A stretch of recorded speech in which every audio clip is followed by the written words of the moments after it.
ለሁለት ሳምንታት ተጥሎ የነበረው የእንቅስቃሴ ገደብ መነሳቱ ተገለጸ። ለመሆኑ የእንቅስቃሴ ገደቡ ምክንያት ምንድን ነበር? በዝርዝር የምትሰሙት መረጃችን ነው። የኢትዮጵያ ንግድ ባንክ ለሁሉም ደንበኞች አዲስና አስደሳች መረጃ ይፋ አደረገ። ሙሉ መረጃውን በዝርዝር የምናደርሳችሁ ይሆናል። ከውጭ ደግሞ ዩክሬን በሩሲያ ፕሬዝዳንት መኖሪያ ቤት ላይ በድሮን ፈጽመዋለች የተባለውን ጥቃት ተከትሎ ከሀገሪቱ የውጭ ጉዳይ ሚኒስቴር በኩል አዲስ መረጃ ተሰምቷል። በዝርዝር ይዘነዋል። አሜሪካ በሀገሪቱ ቁልፍ የወደብ አካባቢ ላይ በድሮን የታገዘ ከፍተኛ ጥቃት መፈጸሟ ተሰማ። በሌላ በኩል አሜሪካ በኢራን ላይም በድጋሜ ጥቃት ለመፈጸም መዛቷ ተሰምቷል። በዝርዝር እናጋራችኋለን። ጤና ይስጥልን የተወደዳችሁ የገበያ ሚዲያ ተከታታዮቻችን የታህሳስ 21 ቀን 2018 ዓ.ም ዕለታዊውን የምዕራፍ 2 የምሽት የዜና ዘገባችንን ይዘንላችሁ ቀርበናል። የተመረጡ ምጣኔ ሀብታዊ፣ ማህበራዊና ሌሎች አዳዲስ መረጃዎችን በዜና ዘገባችን ላይ አካተናል። አብራችሁን እንድትቆዩ እየጋበዝን በዝርዝር ወደምንመለከታቸው መረጃዎቻችን እናልፋለን።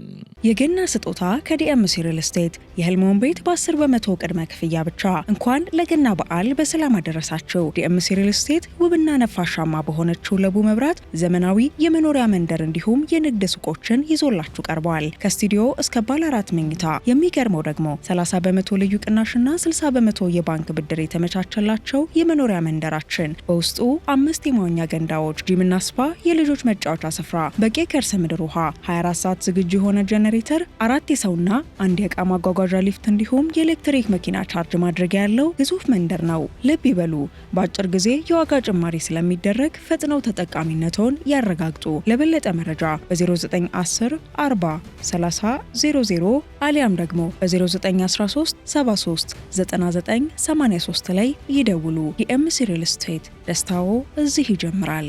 የኢትዮጵያ ንግድ ባንክ ደንበኞች የፋይዳ መታወቂያ ትስስርን በዲጂታል አማራጭ ማከናወን እንደሚችሉ አስታወቀም።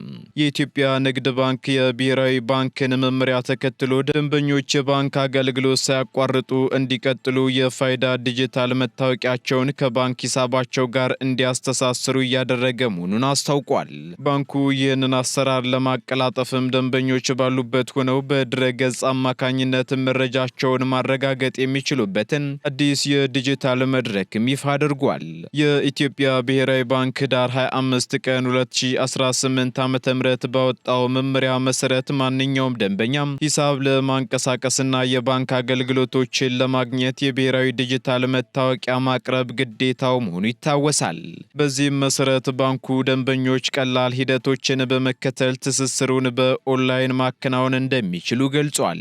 በመሆኑም ባንኩ ባስቀመጠው ድረገጽ በመግባት ሂደቱን መጀመር እንደሚችሉ የገለጸ ሲሆን በባንክ ሂሳብ ቁጥርና በፋይዳ ተለዋጭ ቁጥር አማካኝነት በስልክ በሚላክ የሚስጥር ቁጥር ማንነትን ማረጋገጥ እንደሚቻልም አስታውቋል። በተጨማሪም ሂደቱ ሲጠናቀቅ ደግሞ አፕዴት ኮምፕሊት ፔንዲንግ አፕሩቫል የሚል ማረጋገጫ ለደንበኛው ይደርሳል ያለው የኢትዮጵያ ንግድ ባንክ ይህ አሰራር በሀገር አቀፍ ደረጃ የፋይናንስ ዘርፍን ዘመናዊና ደህንነቱ የተጠበቀ ለማድረግ የሚከናወን መሆኑን ገልጿል። ስለሆነም ደንበኞች ወደ ቅርንጫፎች በመሄድ የሚፈጠርን መጨናነቅ ለማስቀረት የተቀመጠውን የዲጂታል አማራጭ እንዲጠቀሙ አሳስቧል።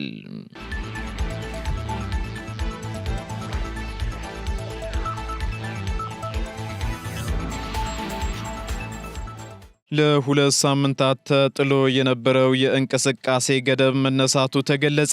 በደቡብ ኦሞ ዞን የዳሰነች ወረዳ መስተዳደር የማርበርግ ቫይረስን ለመቆጣጠር ከሁለት ሳምንታት በፊት ተጥሎ የነበረው የእንቅስቃሴ ገደብ መነሳቱን ወረዳው አስታውቋል። በዚህም በደቡብ ኦሞ ዞን በአሪዞንና በዳሰነች ወረዳ ውስጥ ከ14 ቀናት ቆይታ ወዲህ አዲስ የማርበርግ ቫይረስ ተጠቂ አለመመዝገቡን በደቡብ ኢትዮጵያ ክልል ጤና ቢሮ ቀውስ ክስተት አስተዳደር ስርዓት ባወጣው ዕለታዊ ሪፖርቱ አመላክቷል። ይህን ተከትሎ የበሽታውን ስርጭት ለመግታት የተቋቋመው የወረዳው አብይ ኮሚቴ ባሳለፈው ውሳኔ መሰረት ገደቡ መነሳቱን የወረዳው መስተዳደር አስታውቋል። የእገዳው መነሳት በዋነኝነት የህዝብ ማመላለሻ ትራንስፖርት እንዲጀምርና ተዘግተው የቆዩ ትምህርት ቤቶች እንዲከፈቱ የሚለውን ያካተተ ነው ተብሏል። በደቡብ ኢትዮጵያ ክልል በደቡብ ኦሞና አሪዞኖ ወገኖች ከህዳር ወር መግቢያ ጀምሮ ተከስቶ የነበረው የማርበርግ ቫይረስ በሽታ እስከ ባለፈው እሁድ ድረስ ለ3295 ሰዎች የቤተ ሙከራ ምርመራ መደረጉን የጤና ሚኒስቴር አስታውቋል። በሌላ በኩል ከቀናት በፊት የጤና ሚኒስቴር ከኢንፎርሜሽን መረብ ደህንነት አስተዳደር ጋር በመተባበር በድሮን የታገዘ የክትባት ስርጭት በደቡብ ኢትዮጵያ ክልል ዳሰነች ወረዳ መጀመሩን መዘገባችን አይዘነጋም።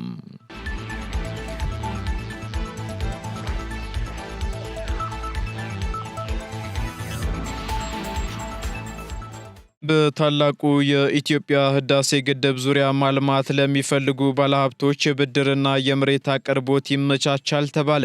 በታላቁ የኢትዮጵያ ህዳሴ ግድብ ዙሪያ ማልማት ለሚፈልጉ ባለሀብቶች የብድርና የመሬት አቅርቦት ይመቻቻል ሲሉ የቤንሻንጉል ጉሙዝ ክልል ርዕሰ መስተዳድር አሻድሊ ሐሰን ተናግረዋል።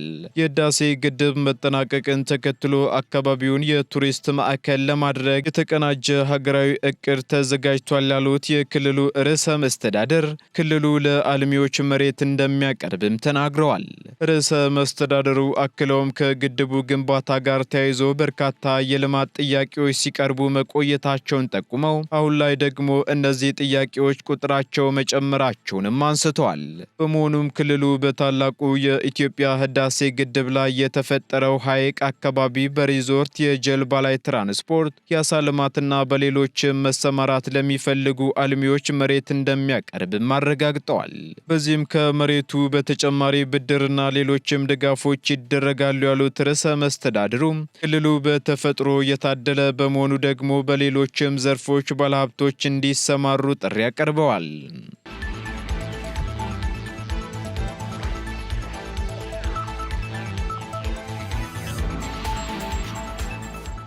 በተባበሩት መንግስታት ድርጅት በኩል የአሜሪካን እርዳታ የሚያገኙ ሀገራት ይፋ ሆኑ። በተባበሩት መንግስታት ድርጅትና በአሜሪካ መካከል በተፈረመው የ2 ቢሊዮን ዶላር የሰብአዊ ድጋፍ ስምምነት መሰረት ኢትዮጵያ ድጋፉ ከሚደርሳቸው 17 ሀገራት መካከል አንዷ መሆኗን ድርጅቱ አስታውቋል። በትላንትናው ዕለት በጄኔቫ በይፋ የጸደቀው ይህ ስምምነት በተባበሩት መንግስታት ድርጅት ግምገማ መሰረት በዓለም ዙሪያ እየጨመረ የመጣውን የሰብአዊ እርዳታ ፍላጎት ለመመለስ አሜሪካ ለዓለም አቀፍ የእርዳታ ስራዎች የገንዘብ ድጋፍ እንድታደርግ ያስችላልም ተብሏል። በዚህም ስምምነቱ በሚሊዮን የሚቆጠሩ ሰዎችን ሕይወት ለመታደግ እንደሚረዳና ኢትዮጵያን ጨምሮ በተለይም በግጭት ምክንያት በተፈጠረ መፈናቀል፣ በምግብ ዋስትና እጦትና በአየር ንብረት ለውጥ ተጽዕኖዎች ሳቢያ የሰብአዊ እርዳታ ፍላጎት በከፍተኛ ሁኔታ በሚታይባቸው ሀገራት ጉልህ ሚና እንደሚኖረውም የተባበሩት መንግስታት ድርጅት የአደጋ ጊዜ እርዳታ አስተባባሪ ቶም ፍሌቸር ተናግረዋል። ስምምነቱ ደግሞ ከኢትዮጵያ በተጨማሪ በደቡብ ሱዳን፣ ዩክሬን፣ ሄይቲ፣ ናይጄሪያ፣ ሞዛምቢክ፣ ማይናማር፣ ዲሞክራቲክ ሪፐብሊክ ኮንጎ፣ ባንግላዴሽ፣ ሶሪያ፣ ኡጋንዳ፣ ኬንያ፣ ቻድ፣ ጓቲማላ፣ ሆንዱራስ እና አልሳልቫዶር የሚከናወኑ የሰብአዊ ረድኤት ስራዎችን ያጠቃልላል ተብሏል።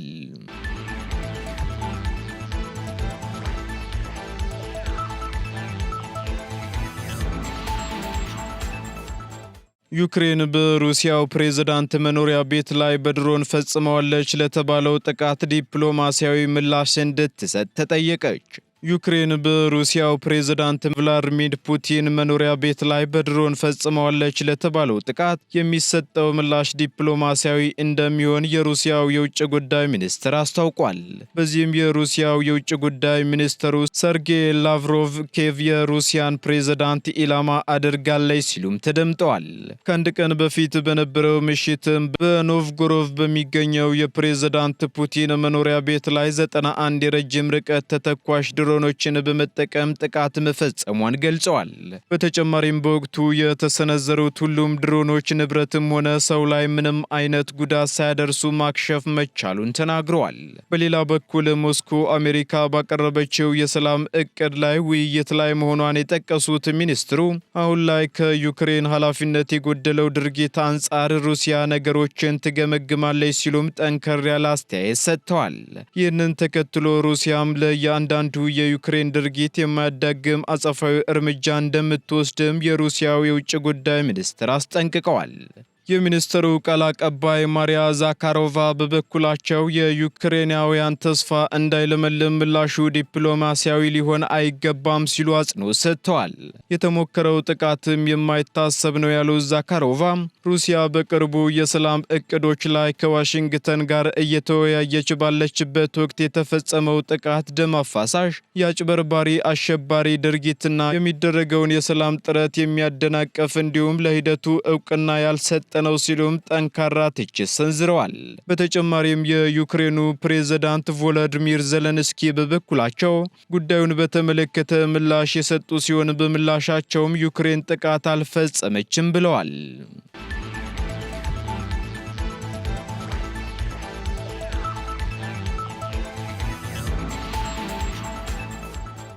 አሜሪካ በቬንዙዌላ ቁልፍ በሆነ የወደብ አካባቢ ላይ በሰው አልባ አውሮፕላን የታገዘ ጥቃት መፈጸሟ ተገለጸ።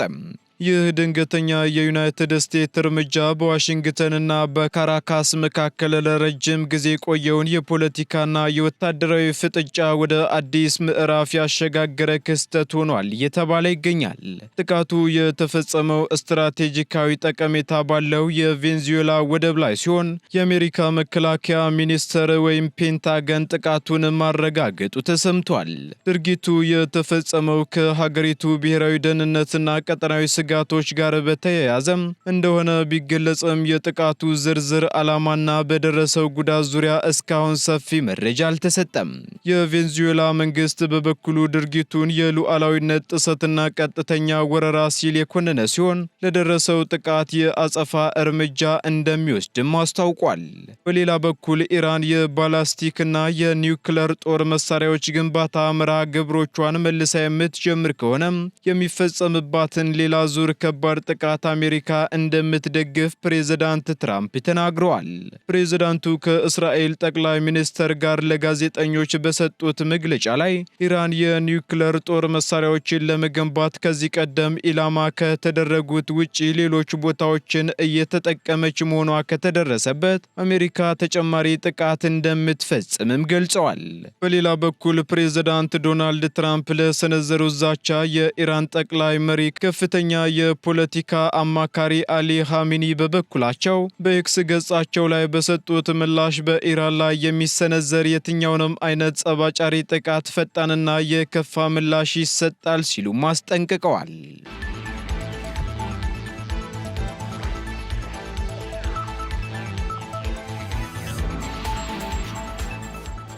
ሀገሪቱ የክሪፕቶ ካረንሲ አጠቃቀምን ህጋዊ ማድረጓ ተሰማም። ምዕራብ አፍሪካዊቷ ሀገር ጋና ለዓመታት ሲያከራክር የነበረውን የክሪፕቶ ካረንሲ አጠቃቀም ወደ መደበኛ ህጋዊ ማዕቀፍ ውስጥ የሚያስገባ አዋጅ በፓርላማው አጽድቃለች። ይህ እርምጃ ጋናን እንደ ናይጄሪያና ደቡብ አፍሪካ ባሉ አህጉራዊ ተጽዕኖ ፈጣሪ ሀገራት ተርታ የሚያሰልፋ ሲሆን በዘርፉ የሚታየውን ስጋት ለመቆጣጠር ደግሞ ትልቅ ፋይዳ እንዳለውም ተገልጿል። የጋና ፓርላማ ያጸደቀው ይህ አዋጅ በሀገሪቱ ውስጥ የሚንቀሳቀሱ ማንኛውንም የዲጂታል ንብረት አገልግሎት ሰጪዎች ከሁለት የመንግስት ተቋማት ማለትም ከጋና ማዕከላዊ ባንክና ከሰነደ መዋለ ንዋዮች ኮሚሽን ፍቃድ ማግኘት እንዳለባቸውም ያስገድዳል። የጋና ማዕከላዊ ባንክ ገዢ ጆንሰን አሲያማ እንደገለጹት ከሆነ ደግሞ ሀገሪቱ ከዚህ ቀደም በቴክኖሎጂው ረገድ ወደ ኋላ ቀርታ የነበረ ቢሆንም አዲሱ ህግ ግን በዘርፉ የሚታየውን የገንዘብ ማጭበርበርና ህገወጥ ዝውውር ለመቆጣጠር የሚያስችል ጠንካራ ማዕቀፍ ይፈጥራልን ብለዋል። በአሁኑ ወቅትም ከ3 ሚሊዮን በላይ ጋናውያን በክሪፕቶ ገበያ ውስጥ እንደሚሳተፉና በየዓመቱ ከ3 ቢሊዮን ዶላር በላይ የሚገመት የገንዘብ ዝውውር እንደሚካሄድም መረጃዎች ይጠቁማሉ። በ2025 ከሰሃራ በታች ባሉ የአፍሪካ ሀገራት የሚደረገው የክሪፕቶ ካረንሲ የንግድ መጠን ከ205 ቢሊዮን ዶላር በላይ መሻገሩን የሴማፎርና የኢኮፊን ኤጀንሲ ዘገባዎች ያመላክታሉ። ሀገሪቱ በዓለም አቀፍ ደረጃ በክሪፕቶ አጠቃቀም ረገድ ፈጣን እድገት እያስመዘገቡ ካሉ አካባቢዎችም አንዱ አድርጓታል።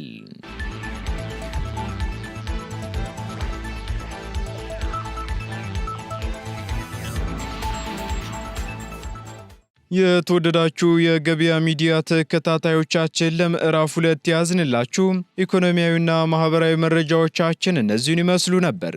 አዳዲስ እንዲሁም ትኩስ ኢኮኖሚያዊና ማህበራዊ መረጃዎቻችንን ለማግኘት ታዲያም ገበያ ሚዲያን እንድትወዳጁ እንጋብዛለን። ሰናይ ጊዜን ተመኘን። የገና ስጦታ ከዲኤምሲ ሪል ስቴት የህልሞን ቤት በ10 በመቶ ቅድመ ክፍያ ብቻ። እንኳን ለገና በዓል በሰላም አደረሳችሁ። ዲኤምሲ ሪል ስቴት ውብና ነፋሻማ በሆነችው ለቡ መብራት ዘመናዊ የመኖሪያ መንደር እንዲሁም የንግድ ሱቆችን ይዞላችሁ ቀርበዋል። ከስቱዲዮ እስከ ባለ 4 መኝታ።